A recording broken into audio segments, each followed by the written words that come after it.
Olá, pessoal. Antes de mais nada, um agradecimento aí para vocês. Estamos emocionados aqui porque é o último vídeo do ano de 2024, né? Um ano extremamente sofisticado. Nesse vídeo, como é que nós estamos dividindo aí para vocês? Ele oportunamente chega entre o período do Natal e o Ano Novo, depois aí das festas, um pouquinho antes da virada de ano, para que vocês possam ter tempo aí de dar uma olhada, ver se tem interesse nos materiais e outras coisas aí que nós estamos colocando. Primeiro, nós vamos fazer um resumo aí dos principais números que saíram agora em dezembro e novembro e fechamento de ano. Daí colocar 10 pontos de preocupação para 2025, para vocês ficarem de olho aí do que eu acho que vai acontecer, e colocar a parte que eu mais gosto das imagens das pessoas do agro aí. Então vamos lá. Primeiro bloco são os fatos que marcaram esse mês de dezembro.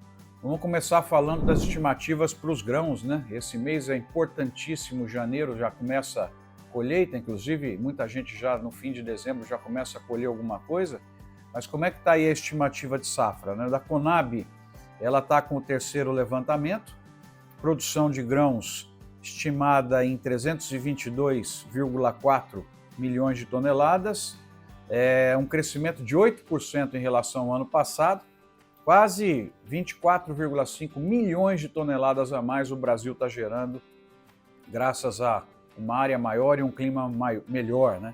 A área plantada chegando a 81,4 milhões de hectares, um sonho, né? Pensar nesse número aí 10 anos atrás, que o Brasil ia plantar 81,4 milhões de hectares de grãos, e isso dá 1,8%. Mesmo com essa situação mais tensa aí de preços, nós estamos ampliando a área para desespero dos nossos concorrentes em 1,45 milhão de hectares em relação à safra 23-24. É muito legal. Na soja, a expectativa é de 166 milhões de toneladas, um crescimento de 12,5%, ou 18,5 milhões de toneladas a mais. E a área de soja também, com esse preço aí abaixo de 10 dólares por bushel, a turma aumentou 1,22 milhão de hectares, né? Então a área já chegando a 47,4 milhões de hectares. No milho, a expectativa agora passou para 119,6 milhões, 3,4% a mais que a safra anterior, 4 milhões de toneladas a mais de milho. Nós vamos colocar aí milho esse que está sendo muito demandado pelas rações, essas exportações recordes aí de carnes, pelos fantásticos investimentos aí que nós estamos vendo também no etanol de milho, né? E a área de milho é que fica praticamente igual, em 21 milhões de hectares. No algodão, a expectativa também 3,7 milhões de toneladas, praticamente igual à safra anterior, uma área 3% maior, agora de 2 milhões de hectares.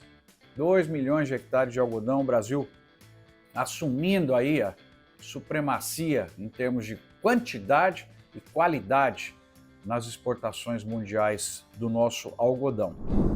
Plantio no Brasil também praticamente concluído aí a soja, milho primeira safra também, né, no momento que vocês estão assistindo esse vídeo já está praticamente concluído, e o algodão um pouco abaixo em relação aí ao ano passado, mas também em ritmo muito forte, né? Vamos ver agora os números do USDA. Esses que eu passei para vocês é da Conab, que vale a pena vocês acompanharem mensalmente. A Conab faz um relatório muito completo, muito legal, que está lá no site da Conab. Todos os meses é fonte de informação aí para vocês produtores, empresas de insumos e todo mundo aí da cadeia de produção. Em relação ao milho, o que está dizendo aí o Departamento de Agricultura dos Estados Unidos, que aí sim é a principal estatística, né, em termos globais. Ele está dizendo que o milho está mais apertado, a expectativa 1,21 bilhão de toneladas, o que deu 1% a menos do que a última expectativa deles, perdeu um pouquinho aí de milho na estimativa dos americanos. Eles mesmos com os 384 milhões, está estável. Eles colocam o Brasil com 127 milhões, então veja que aí tem uma discrepância, né, do USDA com a Conab em relação à expectativa do milho no Brasil. E os estoques de milho ficariam 6% menores, de 304 milhões de toneladas, que é o que eles esperavam na estimativa agora de novembro, passou para 296. Então a situação no milho está um pouco mais complexa. Na soja está tranquila, né? Então eu acho que no milho, até porque nós temos riscos aí de algum eventual problema climático na safra do Brasil, o milho tem mais chance de subir os preços. Na soja, nós estamos aí com uma produção global de 427 milhões de toneladas, lembrando que essa é a que os americanos já produziram, já colheram, e nós e a Argentina, né, e alguns outros países, o Paraguai, estamos produzindo. E essa estimativa aumentou em relação a novembro, que era 425. Então, nós estamos com uma produção global 8% maior nesta safra do que na safra anterior. Eles mantêm o Brasil com 169 milhões de toneladas e eles com 121,4, provavelmente é o número final. Tá? Então há um aumento aí dos estoques de soja, praticamente em 17%. Por isso que a soja é muito difícil, né, ter algum evento climático já agora no final. Pode ter algum veranico em janeiro, alguma coisa nesse sentido, mas é provável realmente que a soja fique como está, então, aí. Por falar em preço, em Paranaguá estava 140, quando nós concluímos esse vídeo, caiu 4% no mês. O milho estava 73, o algodão 4,16 por libra-peso, um pequeno aumento no mês. O café, que está uma beleza, né? R$ 2.150 a saca, com esse câmbio, então.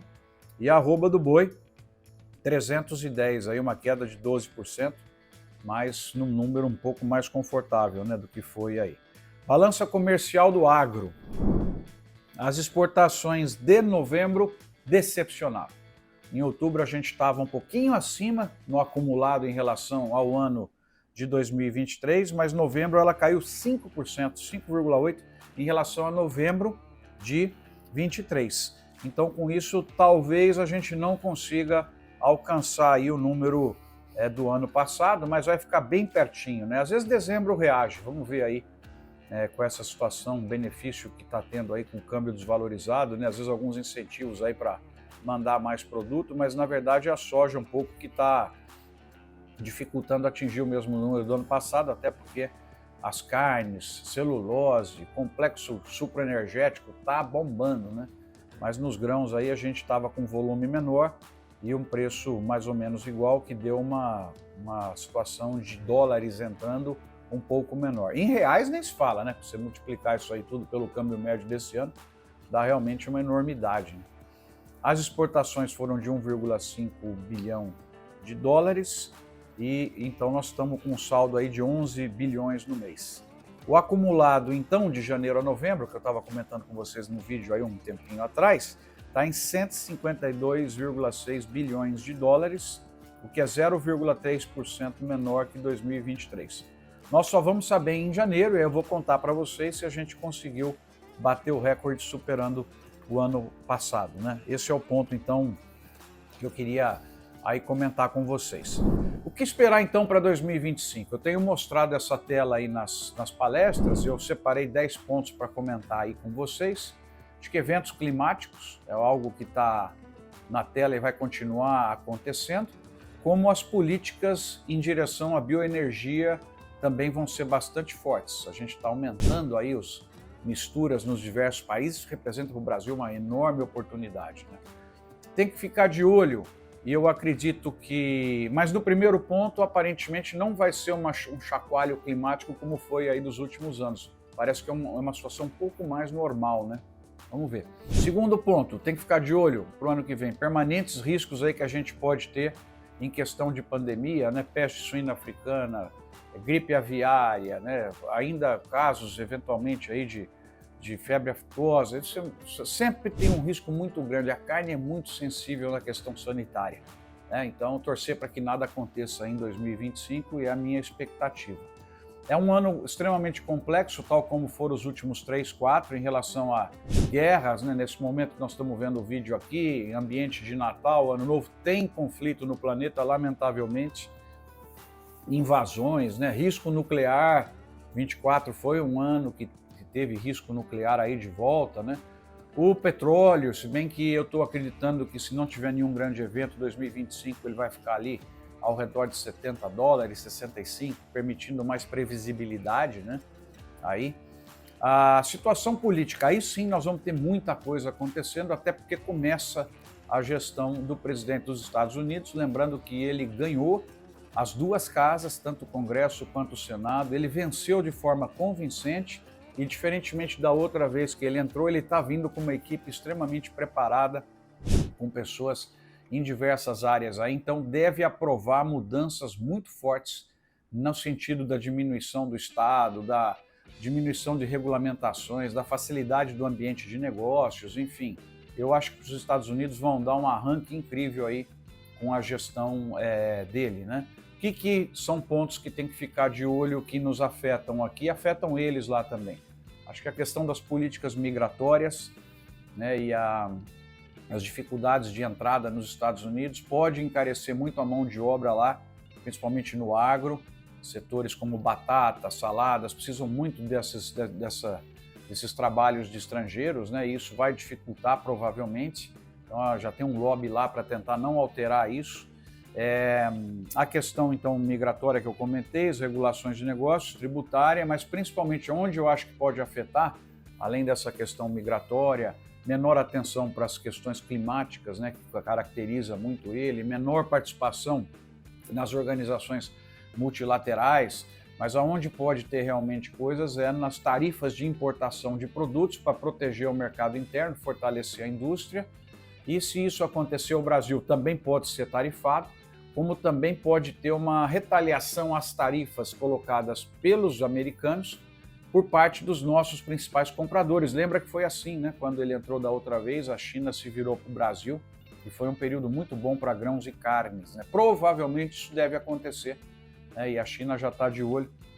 Na verdade, o que a gente tem aí são dois grandes ofertantes, o grande comprador e um dos grandes ofertantes disputam a hegemonia mundial. Nós temos que ficar de fora disso, entregando tudo para todos, né? Com isso gerando desenvolvimento aqui no Brasil.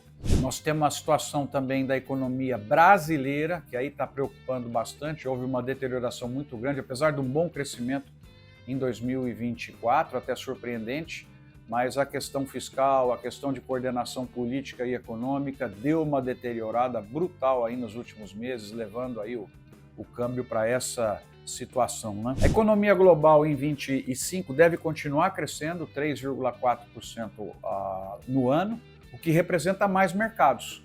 Então isso é uma coisa que eu sempre insisto nas apresentações. A economia vai crescer menos, não é que ela vai diminuir, ela vai crescer, vai gerar mais mercado, mais consumo a uma taxa menor, mas ela é maior em 25 do que é em 24. Então, eu sou daqueles que está incrédulo com a situação do câmbio aí no Brasil, acho que o real deve se valorizar novamente, né? O governo vai perder completamente a popularidade se ele não intervir no sentido de valorizar o câmbio, de dar confiança nos mercados, de fazer o ajuste fiscal, porque a inflação volta forte, taxa de juros vai ser uma doença incrível aí para o ano que vem, penalizando a atividade produtiva, muito triste isso que aconteceu, né? E então nós vamos precisar acertar isso, o governo vai precisar acertar esses pontos aí. Em relação à oferta e demanda de insumos, né, fertilizantes, defensivos, toda aquela confusão que nós vivemos nos últimos anos, eu acho que 25 vai estar estável. Eu acredito nos preços que estão aí colocados, China está funcionando bem, os fertilizantes também houve diversificação, então eu acho que esse ponto está tranquilo para 25, tomara que eu esteja certo. Aonde está um problema, pessoal, é na logística, questão de container, né, a questão do canal lá de Suez com atentados, canal do Panamá mais vazio, navios tendo que dar voltas maiores, situação de container está no limite e eu acho que a gente tem que tomar muito cuidado com esse ponto aí, né? Esse me preocupa e eu acho que isso aí acaba afetando os demais também, porque encarece demais o container e tal. Vai ser um ano de muitas inovações tecnológicas, a presença da inteligência artificial, é uma coisa muito interessante que aconteceu em 2024, vai ficar mais forte em 2025, né? Vocês vão lembrar, o agro brasileiro foi atacado por multinacionais, por executivos que acabaram falando bobagens, né? Nós comentamos aqui nos vídeos ao longo desse ano que vocês assistiram, e vocês viram que eles tiveram que pedir desculpas. O presidente de uma das maiores redes de supermercados do mundo teve que pedir desculpa no Brasil. Então, agora o que o pessoal está aprendendo é o seguinte: agrediu, vai ter reação, vai ter que se desculpar, as mídias sociais estão muito fortes e tal. E essa é uma grande mudança que eu vejo em relação aí a 10 anos, que a gente tinha que fazer uma reação colocando uma página paga no jornal, agora a reação vem do povo, né, em cima das mídias sociais, isso cria um problema grave para as empresas. Eu acho que agressões ao Brasil vão diminuir muito, até porque eles viram o que aconteceu, principalmente com essas duas multinacionais de marcas muito conhecidas, né? A questão de pragas, de doenças, de custo de produção, eu acho que vai acalmar um pouco, né? Nós tivemos uma elevação de custos aí, que já diminuiu um pouco na safra passada, mas eu acho que agora fica mais estável. E um problema que eu tenho falado com vocês aí, para mim hoje é o principal do Brasil, e do mundo também, mas aqui no Brasil está muito forte, que é a escassez de mão de obra. Onde nós vamos, tem posições abertas para contratação, né, no setor de frigoríficos, nas usinas de cana, nas fazendas. Então nós estamos precisando no Brasil, e quem sabe o meu pedido de Natal de 2025 é que o governo brasileiro olhe essa questão da mão de obra, que é o principal problema hoje que eu estou vendo para o Brasil conseguir continuar crescendo para ser esse grande fornecedor de comida aí do planeta, tá? Tem que olhar isso, tem que rever essas políticas assistencialistas, é muita gente pendurada em bolsa, tem que estimular as pessoas a irem para o mercado de trabalho, complementar as rendas das pessoas, ninguém é contra isso, para que as pessoas tenham uma condição de vida melhor, mas fazer isso junto com o estímulo ao trabalho. O Brasil passou nos últimos anos, mas talvez até décadas, com uma política que estimulou a laborfobia, né? Estimulou, eu costumo falar, às vezes até de uma maneira mais forte, o comportamento contra o trabalho. Nós precisamos rever isso, a turma precisa voltar a querer trabalhar para que a gente possa tirar esse conjunto gigante. Você tem estado que tem muito mais gente dependente de auxílio do que trabalhando e faltando mão de obra. Isso está errado.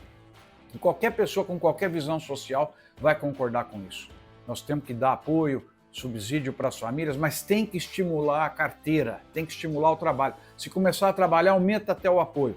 Tem que ter um choque nessa área, porque esse problema está ficando muito grave. Então eu alerto aqui e peço esse o meu presente para 2025, que possa o Senado, o Congresso, o Executivo, o Judiciário olharem, e todo mundo, o Brasil precisa gerar valor, precisa gerar trabalho para a gente continuar crescendo e criando cada vez mais oportunidades aí para as pessoas, né? Os investimentos internacionais no agro estão bombando, estão chegando, setor de papel e celulose maravilhoso, etanol de milho, estou acompanhando de perto aí com a nossa equipe, muito legal. Então, esses seriam os pontos que eu queria deixar aí para vocês. Em relação às suas decisões de compra e venda de insumos, eu acho que assim, ficar olhando as relações de troca, né, porque eu acho que a situação em 25 vai ser boa, e em relação aos preços dos produtos, talvez aproveitar o câmbio, pessoal, aí, né, porque eu já coloquei a minha expectativa principalmente aí para os preços do milho, do algodão, estabilidade, da soja, estabilidade, o milho talvez aumente um pouquinho, o arroba também, perspectivas boas, café, laranja, nem falar, cana também, acho que a perspectiva é boa para 25, mas esse é o ponto aí que eu queria comentar com vocês. Então já falamos dos números, falamos aí das grandes tendências, e para concluir, eu queria compartilhar uma grande alegria aqui com vocês. Saiu aí pela revista Forbes, né, pela Forbes, uma lista de pessoas que têm influenciado o agro aí nos últimos anos, e eu tive o privilégio de ter o nome colocado nessa lista. Essas listas sempre são muito complicadas, né? Porque 1000 pessoas poderiam estar com o nome lá nessa lista, até acho que tem muita gente com uma contribuição muito maior do que a que a gente deu, né? Mas eu queria contar essa boa notícia aí para vocês, dizer que isso é fruto de um trabalho que vocês têm ajudado, e com certeza a plataforma de conhecimento Doutor Agro, esse mundaréu de vídeos aí, de informações, de livros para vocês, ajudou a alcançar esses resultados. Por trás desta plataforma tem essa equipe que vocês estão vendo aí, que ajuda muito para as informações chegarem para o agro brasileiro. Então, na verdade, eles estão nessa lista junto aí conosco, mas mais uma vez estou falando isso com uma postura de bastante humildade, porque normalmente essas listas geram também muito movimento contrário, né? Pessoas que acham e deveriam estar lá e não estão, acabam olhando para quem estava, então acaba que acho que gera também sempre uma sensação negativa aí, E eu queria, com muita humildade, dizer para vocês que estou distribuindo esse prêmio com a equipe, dizendo que pelo menos 1000 pessoas poderiam estar com o nome aí nessa lista. Bom, desejar para vocês um ano de 2025 maravilhoso e que a minha equipe, que eu e que vocês possamos manter essa energia para que novos vídeos apareçam, vocês possam assistir, tomar decisões e participar cada vez mais aí conosco, tá? Foi um ano muito legal em termos do crescimento nas mídias sociais, do Instagram, do LinkedIn, do próprio canal do YouTube, e a nossa vontade é pedir a Deus que nos ilumine para que 25 tudo seja pelo menos igual aí a 24. Com muito trabalho, muita saúde e, se Deus quiser, muita informação para vocês, tá bom? Um 25 maravilhoso. Valeu!